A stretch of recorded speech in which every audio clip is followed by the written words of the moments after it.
মুসিবতের সময় আলহামদুলিল্লাহ বলবে, সুখের সময় আল্লাহকে যারা ডাকবে, দুঃখের সময় যারা আল্লাহকে ডাকবে, ওই দুঃখে সুখে যে সব সময় আল্লাহ পাকের উপর রাজি খুশি থাকে, আমার আল্লাহ তাকে জান্নাত দিয়া খুশি করবে। সুবহানাল্লাহ কবেন না?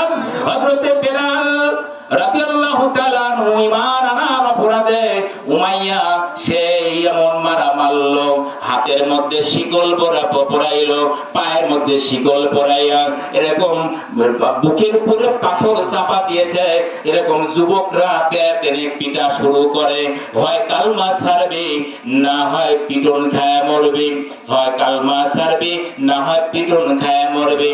এই বেলাল রাদিয়াল্লাহু তাআলা আনহু তিনি মার খেতেছিলেন, তিনি কিন্তু মুখে শুধু একটাই আহাত আহাত শব্দ জপন করতেছিলেন আর আল্লাহকে বুঝাইতেছিলেন, আল্লাহ গো তুমি দেখছো পাষণ্ডরা কিভাবে আমারে মারে, আমি এত মায়ের খাবার পরও, নির্যাতন ভোগ করার পরও আল্লাহ আমি তোমাকে ভুলি নাই। ওই বেলাল আল্লাহ পাকের দুঃখের সময় আল্লাহকে ডেকেছে, সুখের সময় আমার আল্লাহ পাক ডেকেছে, আমার আল্লাহ পাক তাকে তো জান্নাত দিবেনি। বেঁচে থাকতে বেলালের পায়ের আওয়াজ সাত আসমানের উপরে রাসূল নিজ কানে শুনতে পেয়েছিলেন। বেলালের সম্মান, বেলালের ইজ্জত আল্লাহ এত বাড়ায় দিলেন, সুখের সময় আল্লাহকে ভুলে নাই, মার খাচ্ছে, অত্যাচার নিপীড়ন সহ্য করছে, তারপরও সে আল্লাহকে ভুলে নাই। আল্লাহ পাক বেলালকে তো জান্নাত দেবেন, পৃথিবীতে তার সম্মান এত বাড়ায় দিলেন। মেরাজের রাত্রিতে রাসূল বলেন, আমি এরকম ধুধু ময়দান, কোন জায়গায় সারা শব্দ নাই, আমি বেলালের পায়ের আওয়াজ নিজ কানে শুনতে পেয়েছি। জোরে বলেন সুবহানাল্লাহ। ভাইরা আমার, আরেকটা কথা মনে রাখবেন, আপনি কত টাকার মালিক ওইটা আল্লাহ দেখবে না, আপনার শরীরের রং কালো না ধোলা দেখবে না, আল্লাহ পাক আপনার ভিতরে আল্লাহর ভয় কতটুকু আছে, তাকওয়া কতটুকু আছে এতটুকুই দেখবেন। যদি তা না হইতো, দেখবেন এরকম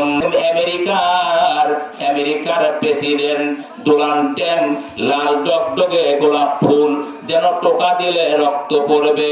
এই ডোনাল্ড ট্রাম্প এত টাকার মালিক, দুইবারের প্রেসিডেন্ট হলো, মার্কিন প্রেসিডেন্ট।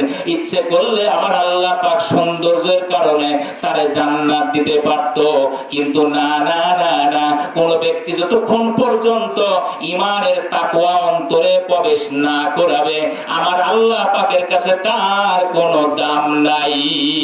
ঠিক না ঠিক? ভাইরা আমার, বেলালের দাম আল্লাহ পাক তো বাড়ায় দিলেন। সব চাইতে কালো মানুষ এর চাইতে কালো হয় না। বেলালের ঠোঁটও কালো ছিল, গায়ের রং এত কালো ছিল। আল্লাহ পাকের উপরে দুঃখের সময় আল্লাহ পাককে না ভোলার কারণে বেলালকে আল্লাহ পাক মদিনা মসজিদের স্থায়ী মুয়াজ্জিন বানায়া দিলেন। সুবহানাল্লাহ কবেন না? আসিয়া, যে আসিয়া ফেরাউনের স্ত্রী ছিল, যাকে মারা হচ্ছিল, মার খেয়ে খেয়ে আসিয়া কিন্তু একটা বারের জন্য বলে নাই, আমি তো বাদশার স্ত্রী, আমারে কেন মারিস? ঠিক আছে, ঈমান থেকে দূরে রইলাম, তুই আমারে আর মারিস না। মায়ের খাওয়ার পরে ঈমান থেকে বিন্দু পর্যন্ত আসিয়া বিচ্ছিন্ন হয় নাই, এরকম পা পিছু হটায় নাই। সে আল্লাহ পাককে ডাক দিয়ে বলেছিল, আল্লাহ সুখের সময় তোমার উপর আমি ঈমান এনেছি, ঈমান আনার অপরাধে যখন ফেরাউনের পাষণ্ডরা আমার মতো বিশ্ব সুন্দরীর হাতের মধ্যে পেরাক লাগাইলো, পায়ের মধ্যে পেরাক লাগাইলো, ওই সময় যত নারী ছিল, সবচাইতে সুন্দর নারী ছিল বিবি আসিয়া। জোরে বলেন সুবহানাল্লাহ। এই আসিয়ার স্বামী ছিল ফেরাউন। আসিয়া মানে আমার আল্লাহকে, আর ফেরাউন কয় আল্লাহকে মানি না, আমি নিজেই খোদা। জোরে বলেন নাউজুবিল্লাহ।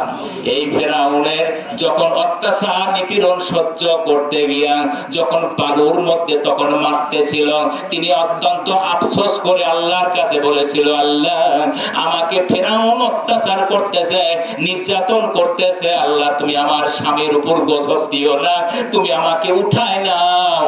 আর যেখানে তুমি জান্নাত যদি তুমি আমারে দান করো, এমন একটা জান্নাত দিও, ওই জান্নাতে আমার জন্য একটা ঘর বানায়া দিও। দুঃখের সময় তোমাকে আমি ভুলি নাই, আমি আসিয়া জান্নাতে থেকে যেন তোমাকে সরাসরি আমি আসিয়া দেখতে পাই। জোরে বলেন সুবহানাল্লাহ। তাহলে সুখের সময় দুঃখের সময় যারা আল্লাহর উপর খুশি থাকে, আল্লাহ পাক তাদেরকে জান্নাত দান করবেন। চিল্লায় বলেন মারহাবা। মাশাআল্লাহ।